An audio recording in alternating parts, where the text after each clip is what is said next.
Hello everyone. So I always get the same question, specifically on videos that I've done on like INTPs, INFPs, or INTJs. Those are the top three. People will be like, how do you know so many INTJs? How do you know so many INFPs or INTPs? How do you know so many introverts? How do you know so many intuitives? So I kind of wanted to answer that question a bit today. If you haven't seen it already, I have done a series where I sort of explained how I relate to each personality type. I can link that playlist somewhere here, somewhere below. I'm not sure yet, but it will be clickable. I wanted to sort of explain kind of which types I know the most, which types I don't know as well, sort of in a cohesive thing, because weirdly enough, I know a lot of introverts and I know a lot of intuitive introverts, such as INFP, INTP, INTJ, and INFJ. And it is because I literally I seek them out. Like, I know them when I see them, and then I aggressively try and befriend them. That's just kind of how I've always been. I would say that I didn't used to have many ENFJ friends, honestly, growing up. But right now, most of my friends kind of are ENFJs. But that's really interesting, actually. Like, it's only sort of gotten that way, like, the past couple months, where I've just started noticing that more of the people that I hang out with are ENFJs. So let's just sort of go through this. In elementary school, and looking back now on who my friends were in elementary school and knowing them now and typing them now, I'm pretty sure that my closest friends in elementary school were ENTPs. I had 2 ENTP friends. And then in middle school, I hung out with a lot of ESFPs. And that was sort of a thing for me where I was like the loud one. I like tried to be funny and stuff like that. And so I sort of gravitated to other people that had that in common. But also in middle school, I had a pretty good head on my shoulders, and I was not very swayable when it comes to doing things to be cool. And so I had like a lot of friends sort of ditch me because I like suddenly became not cool, because in my mind, I was very consistent with my interests, whether that be cool or not cool or whatever. But then I met my best friend, one of my best friends now, in middle school, who is an INFP. And whenever I befriended her, we had similar interests, and that's why we became such good friends. We both did theater and everything together. And so the way that sort of worked is I noticed that she was hilarious, and I noticed how she was not like bragging about it or anyone's face about it. Like, I noticed how great she was at acting, but she also wasn't always bragging about how great she was at acting. And so I essentially sought her out. I knew that she was a like-minded sort of person, and I just started inviting her to hang out with me all the time. And I've always been drawn sort of toward introverts to balance me out in that way, because, I don't know, that's just sort of how it is, because I think introverts, they pay close attention to everything, and they notice everything they see, and I have a lot of observations that I like to talk about, and I think it makes for fresh conversation when me as an extrovert is like willing to make comments on and judgments on things I see, but then the introvert has like a lot of insight of things they've noticed to sort of back up what I'm saying or to add different perspectives to what I'm saying. And not that that can't happen with 2 introverts or 2 extroverts, but at least for me in my experience, that's how it sort of seemed, where the introverts, especially IN types, are able to sort of offer more information that either sticks with or that like supports what I said or challenges what I said.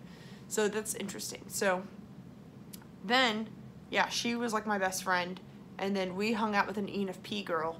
And then whenever I got more into high school, there were 3 INFPs that I became super close with. And I remember my INFP friend got a little overwhelmed not wanting to hang out with all of us at once. Didn't like the group hang as much as I liked the group hang. But she was still my favorite of all of my friends, and still kind of is, you know, like, so I hung out with her maybe less, but she was like my best friend. And for me, I've always sort of sought out those sorts of people. So, but what's quite interesting is that most of my friends in school were like feelers. But once I got to college, I started making way more friends with NTPs and some NTJs as well. Also, one of my other friends in high school is an INTJ, and he's actually the one that taught me, or told me about what personality type even was whenever I was like 17. Told me about it and was talking about how rare he was. So I guess the reason why I'm even making this video, some of this stuff, it seems like just blabbing to me, but maybe some of you out there find it interesting. But for me, like, I seek people out that I know can add something to my life, whether that be an extrovert or an introvert. I don't really have convenience-based friends. My friends are friends because I know that they are someone who can add something to my life. And so you might think it's strange for an extrovert to, you know, be friends with a lot of introverts, and maybe you might think it's easier for me to find people that, you know, fit along with my extroverted lifestyle. But for me, like, whenever I am being an extrovert, it is more so about the amount of energy that I'm actually putting toward my friends, which is a lot. I have a lot of energy that I'm always wanting to talk to people. I'm always responding to people quickly. I'm always reaching out and trying to get things going, but I mostly have a lot of one-on-one hangouts. In high school though, I had a group of friends that, 7 of us, that we would all do things together every weekend. There was an ENFP, an ESFP, an ENFJ, an ENTP, an INFP, and another ESFP. So that was, and then me, another ENFJ. That was sort of like the group. So I did really enjoy having like a girl group, even though really, like, we were really strange. Like, we were just like weirdos, and it was just super fun. But anyway,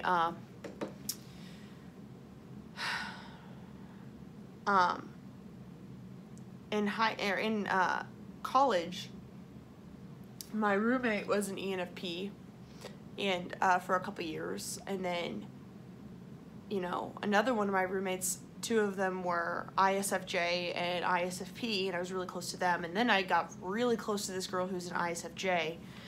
You know, I'm also sharing all of this, with you guys, because some of you are like, how do you really know that many people of every type? Like, you keep saying that you're best friends with someone of all these types. So for me, if someone has been my best friend at some point in time, they're kind of always my best friend, because they've sort of been moved to family level, at least for me. So even if I don't see them all the time, they're still my family. So those people from high school that I mentioned, like, we were like family. And, you know, a lot of my roommates in college, they were my family at that point. So I have lived with an ENFP, ISFJ, ISFP, INFJ, another ISFJ girl, and an INTP. So these were all the people that I have experience living with and seeing in that sort of close level. And then, yeah, in high school, or in college, I dated 2 INFPs, 1 ENFP, and an INTP. So, and the INTP was similar to how whenever I befriended the INFP, how it just, like, I knew this person was interesting, and I just sort of aggressively befriended them. And I do that with a lot of introverts, and I do that, you know, I know so many INFJ girls from college that it is crazy, because I just spot them. And also, like, whenever you're doing things with people in similar interests, it's really easy to spot. Like a lot of intuitives I've noticed just flock together, especially the journalism school, which is where I went, was a lot of intuitives. And I did sketch comedy. Almost everyone that was in sketch comedy was like an ENFJ with like a few ENFPs. I've noticed that the NFPs seem to like improv a little bit better than the sketch comedy of actually writing it out. So that's another interesting thing. There were also several NFs in choir and in opera. I know so many examples of people of each type, and you know, especially after that, I went and I wrote about entrepreneurship for a year and a half as a journalist, and I interviewed so many NTJs, so many NTPs, so many STPs. I could tell by how they answered my questions for the interview how they were. And so I have this whole sort of mental database of people in every type, and I use that experience to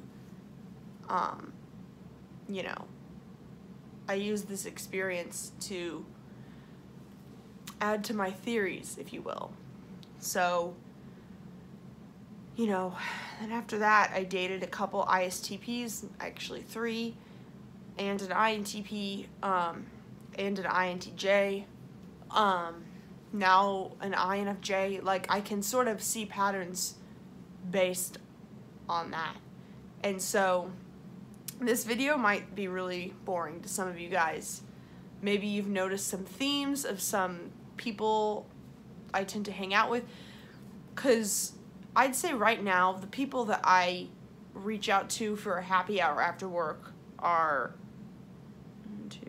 there's like 4 ENFJ girls. And you know, the reason why they're all ENFJ is because they're ones that I saw at networking events trying to make friends, which is exactly what I was doing. The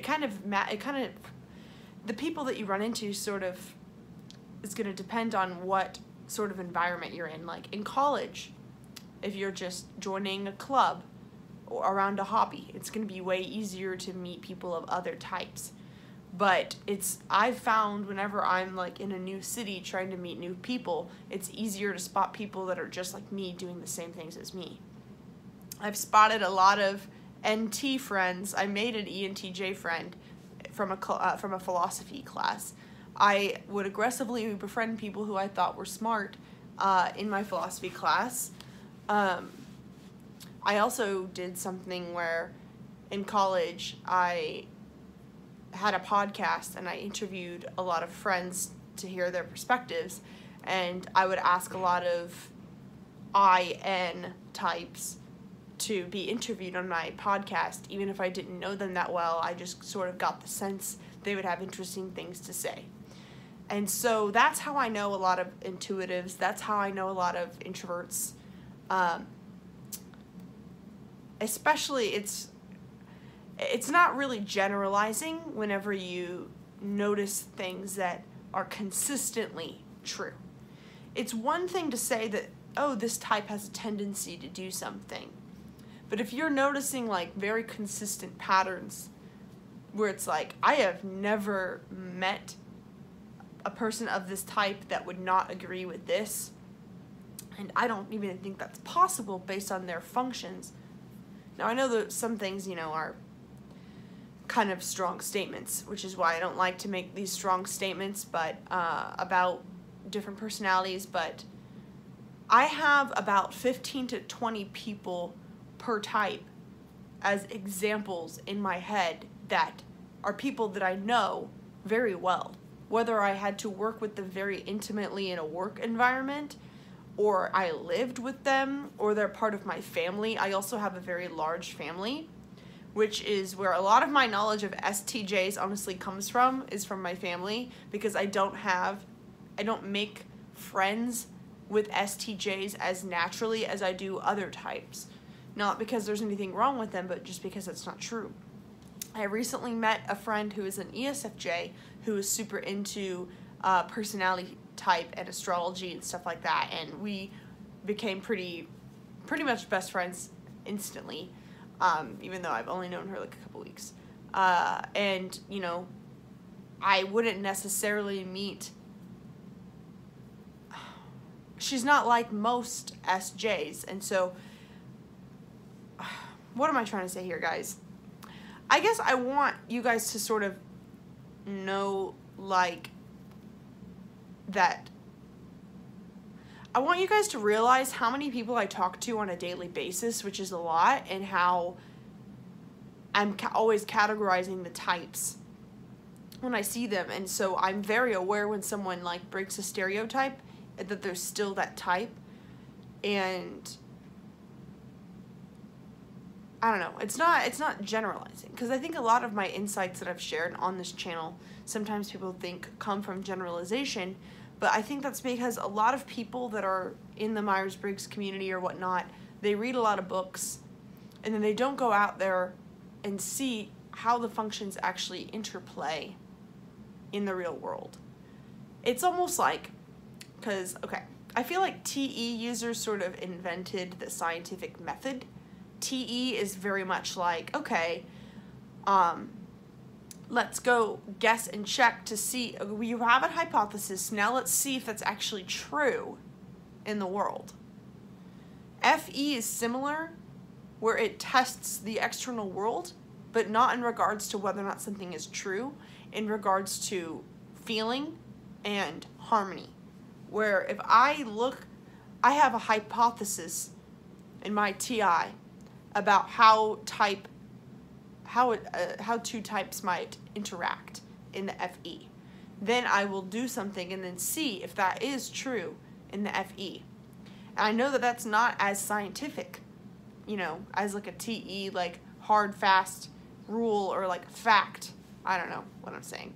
But FE also can do this by noticing how people interact. So that's what I'm doing all day, every day, is I'm thinking about how people interact.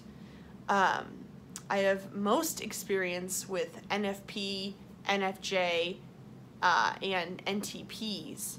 Less so with NTJs, but they're probably up there. I have a lot of understanding when it comes to SFJs. I have less so understanding about SFPs. I understand them mostly on a theoretical basis, even though I have known a lot in my life. I haven't known enough. SFPs like to sort of keep the mood light, so when they are in your life, you don't necessarily know the inner workings of their brain because they don't really necessarily share that at first. I know quite a bit about how STPs work because of working with some and dating some and reading about socionics and how similar they are to me, but opposite. I know quite a bit about how INFJs and ENFJs differ as well. I know the least amount about STJs. They confuse me, but I'm starting to really understand them, mostly through understanding ENFPs better. The more I understand ENFPs, the easier it is to really understand an STJ because they are using the same functions but in reverse. And so the better I understand my NFP friends, the easier it's going to be for me to understand the STJs in my life. Anyway, this was just sort of a rant video. I haven't made a video in a while, and I've been seeing some comments of like, well, how do you actually know that those people are introverts, or how do you even befriend them? And the answer is that I befriend them due to curiosity, and I befriend them because I sort of, as you might have noticed, I go through phases in my life where like I'm surrounded by NFPs, but now I'm weirdly surrounded by NFJs. Why is that? I think it's because I was, really wanting to challenge and grow, and now I have felt misunderstood by most people in my life for a while, that now I kind of feel like I want other NFJs around me to make me feel more understood. And, I am kind of dating an INFJ now, and that has been very interesting for me because I have never even had feelings for anyone that similar to my personality type. Like, most of them have been NFPs at large, then NTP, and then like STP. I've never ever liked another J at all.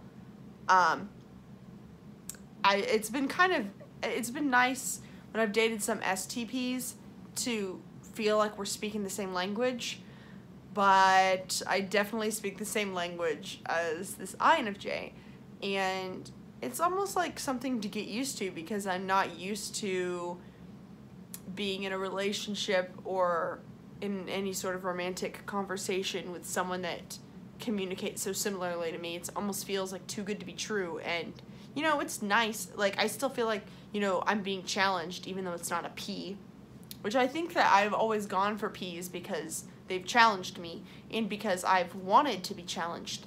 But you know, sometimes in life I don't want to be challenged in that regard. Sometimes I just want to be understood and loved, and that's it. And you know, that's why people befriend different types. That's why sometimes I'm gonna be drawn towards more introverts, sometimes I'm gonna be drawn towards more extroverts, and I'm sure you'll see that to be the case in your life. With sometimes you're surrounded by this sort of person, sometimes you're surrounded by this sort of person. It's sort of based on, I think we attract the people to us that can help us understand something. It's sort of a manifestation of the lesson you're trying to learn at that moment. So think of it like that. And so yeah, that's why I know a lot of people of these types. I might not seem like a super extroverted ENFJ because, you know, I'm so thoughtful and, you know, use my intuition, and I'm kind of a philosopher sort of person. Like these videos, like I just sit around and think all day. I really do. I'm not even going to say that that isn't against the ENFJ stereotype, because honestly, a lot of ENFJs are like that. You just might not necessarily read about that in the first paragraph of whatever ENFJ description that you've read. But in my experience and the ENFJs I actually know, yeah, a lot of ENFJs are like this. But my extrovertedness comes from being a natural leader, comes from bringing groups together, comes from knowing a lot of people, and also a lot of the people that I know, they're not just acquaintances I have small talk with. There's so many people that I'm not really close to, but the encounter that we did have with one another was extremely beneficial for both of us, and either I helped introduce them to someone that helped them get a job, or I introduced them to who they're dating, or like we helped each other in some way. Like that's sort of my goal, is always to create those connections that really matter, and that's sort of what I'm always doing. And the reason why I find it so fascinating for me to share these insights, and I want you to sort of know the wealth of people that I'm using to, you know, base these insights when they come, it's because most personality descriptions are written through one person's perspective. And I think that that's sort of how I view the truth, where like I read one type description and I'm like, well, that's how somebody views that type, but how do they view themselves? And that's what I'm trying to figure out here, is to not be like, oh, well, NFPs are super selfish or whatever. Like, okay, how would an NFP describe why they do that same thing that an NFJ might think is selfish? As opposed to labeling other people, I would so much rather have people speak for themselves and then all learn from one another. And you can't get that by reading a book. And you can't get that by reading Carl Jung personality types. You can't get that by listening to a podcast about personality type.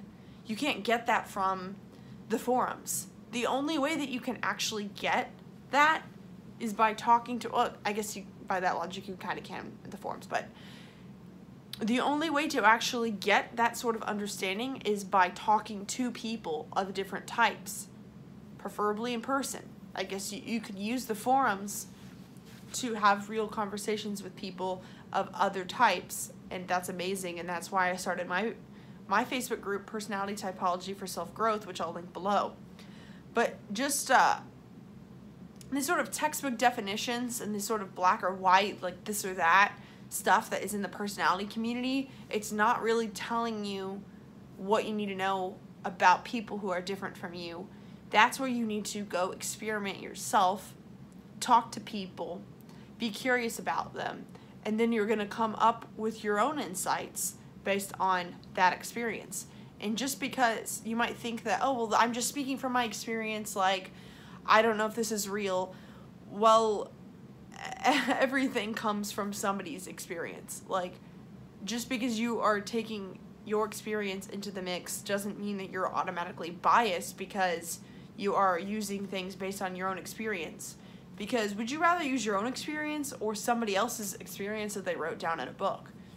So, sort of take everything with a grain of salt, but I encourage people to, you know, seek out people that are different than them if they're interested in, you know, have amazing conversations. So, anyway, thank you for watching this rant video, and please comment below some ideas of other videos you'd like to see. Please join my Facebook group that I have linked below, and have a wonderful day.